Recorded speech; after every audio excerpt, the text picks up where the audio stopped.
জীবনকে বেশি অপটিমাইজ করলে কি আসলে ক্ষতি হয়? বাংলা ইউটিউব ভূমিকা। নমস্কার বন্ধুরা, কেমন আছেন? ভালো তো? আশা করি সবাই ভালো আছেন, সুস্থ আছেন, আনন্দে আছেন। আজকে আমরা এমন একটা বিষয় নিয়ে কথা বলবো, যেটা শুনলে হয়তো প্রথমে একটু অবাক লাগবে, কিন্তু একটু ভাবলেই মনে হবে, আরে এটা তো আমার সাথে হচ্ছে। আপনি কি স্মার্ট ওয়াচ পরেন, ঘুমের ট্র্যাকার ব্যবহার করেন, ফিটনেস অ্যাপে রোজ স্টেপ কাউন্ট করেন, মুড জার্নাল লেখেন, প্রোডাক্টিভিটি অ্যাপে টাস্ক লিস্ট তৈরি করেন? তাহলে এই ভিডিওটা বিশেষভাবে আপনার জন্য। কারণ মনোবিজ্ঞান বলছে, যারা জীবনের প্রতিটা অংশকে অপটিমাইজ করার চেষ্টা করেন, মানে সব কিছু মাপেন, ট্র্যাক করেন, ঠিক করার চেষ্টা করেন, তারা অনেক সময় সেই মানুষদের চেয়ে বেশি ক্লান্ত হয়ে পড়েন যারা এতটা করেন না। কেন? সেটাই আজকে জানব। তাহলে চলুন শুরু করা যাক।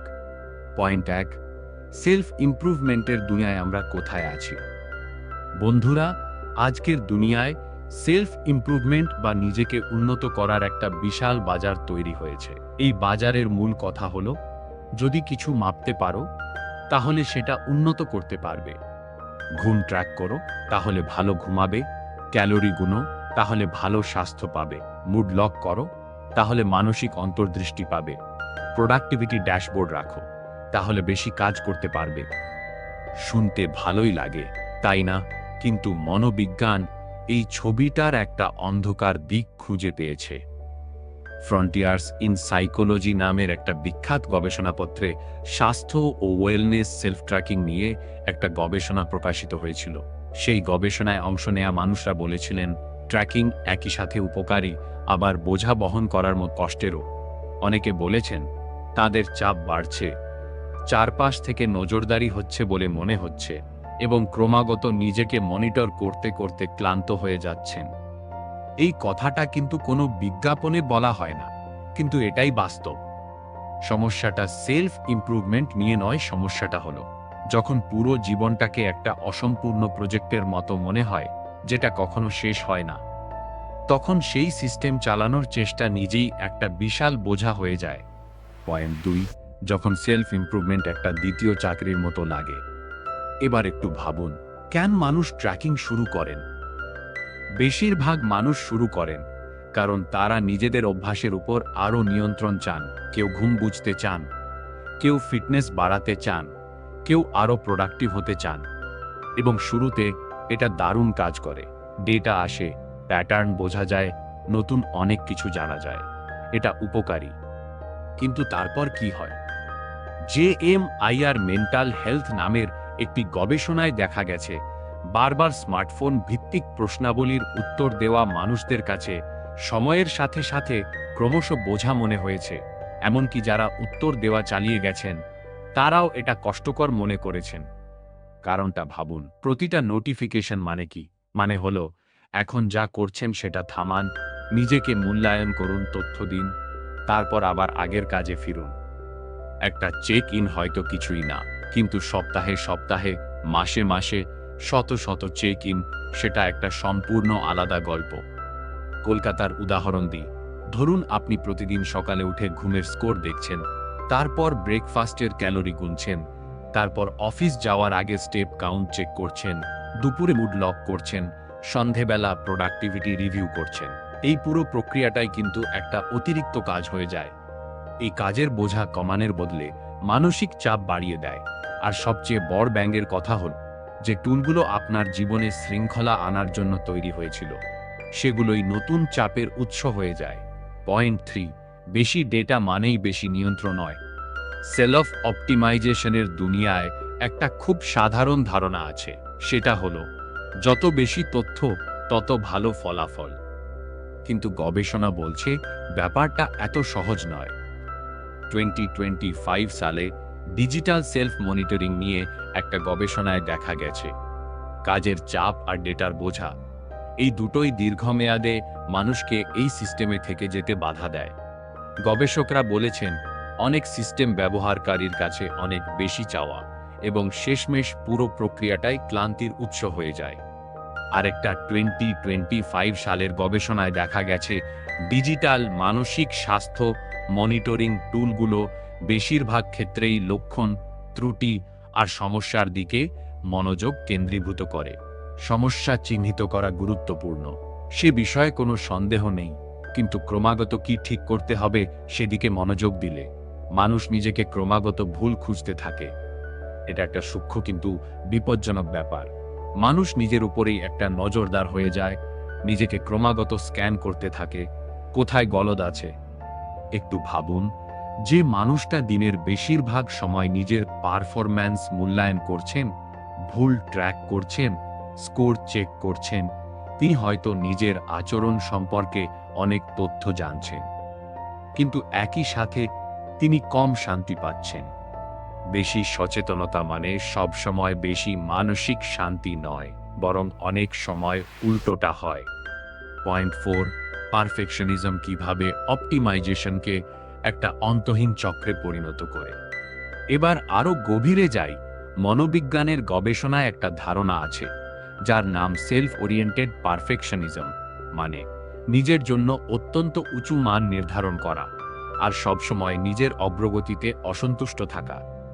কারেন্ট সাইকোলজি পত্রিকায় প্রকাশিত গবেষণায় দেখা গেছে এই ধরনের পারফেকশনিস্ট মানুষরা কোনো লক্ষ্য অর্জন করলে সাময়িক স্বস্তি পান, কিন্তু মন খুব দ্রুতই পরের লক্ষ্যে চলে যায়।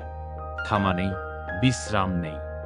2026 সালে পারফেকশনিজম এবং ফিডব্যাক সিস্টেম নিয়ে একটা সিস্টেমেটিক রিভিউ প্রকাশিত হয়েছে। গবেষকরা বলেছেন ক্রমাগত ফিডব্যাক লুপ, মানে প্রতিদিন score, streak ranking, performance summary দেখা পারফেকশনিস্ট চিন্তাভাবনাকে আরও শক্তিশালী করে, কারণ এটা ক্রমাগত নিজেকে মূল্যায়ন করতে বাধ্য করে।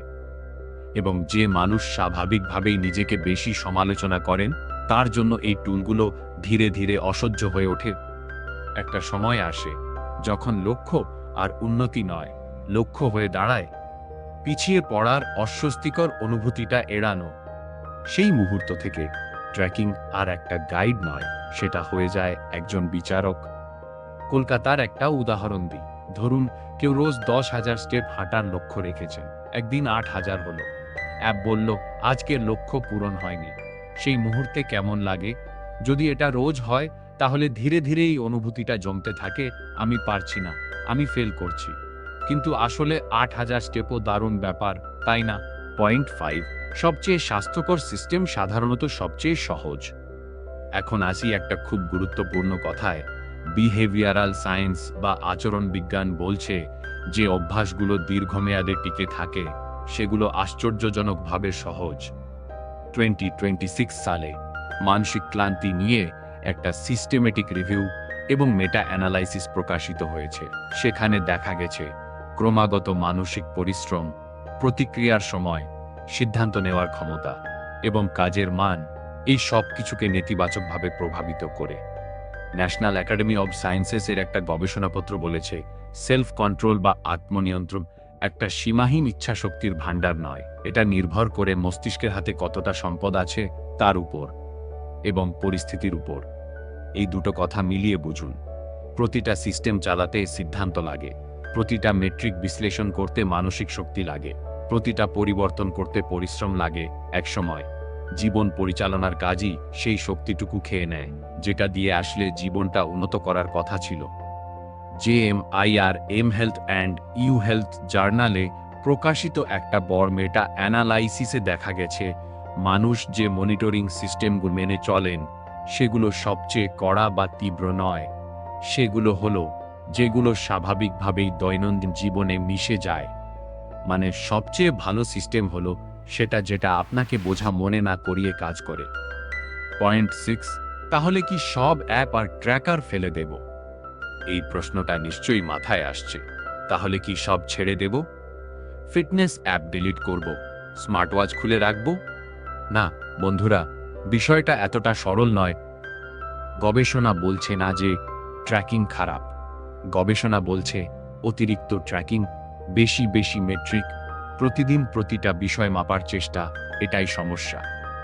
সহজ নিয়মটা হলো, যদি কোনো টুল আপনাকে সাহায্য করছে এবং আপনি স্বাচ্ছন্দ্যে ব্যবহার করছেন সেটা রাখুন।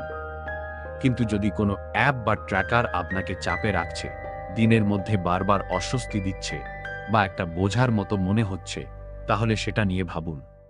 একটু জিজ্ঞেস করুন নিজেকে, এই টুলটা আমার সাহায্য করছে নাকি আমি এখন এই টুলটার সাহায্য করছি?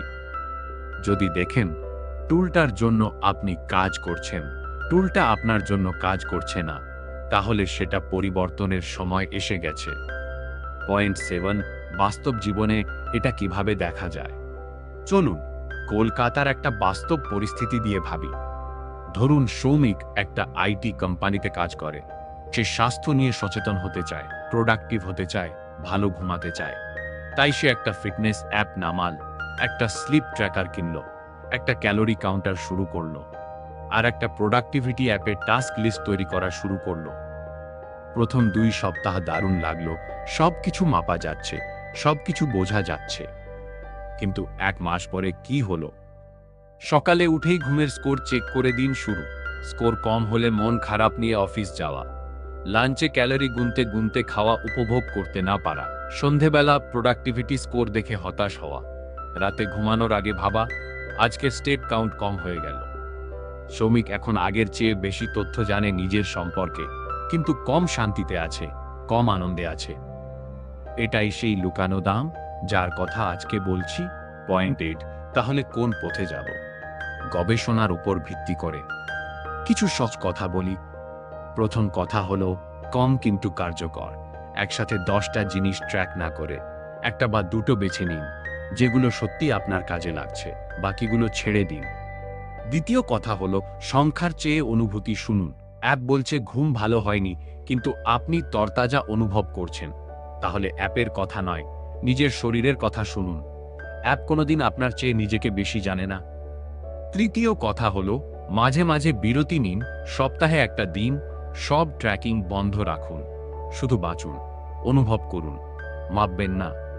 চতুর্থ কথা হল অগ্রগতিকে সংখ্যা দিয়ে নয়, অনুভূতি দিয়ে মাপুন। আজকে কি একটু ভালো মনে হচ্ছে গতকালের চেয়ে? এটাও অগ্রগতি, সংখ্যা না বাড়লেও। পঞ্চম কথা হলো সহজ রাখুন। যে অভ্যাস টিকে থাকে সে অভ্যাস জটিল নয়।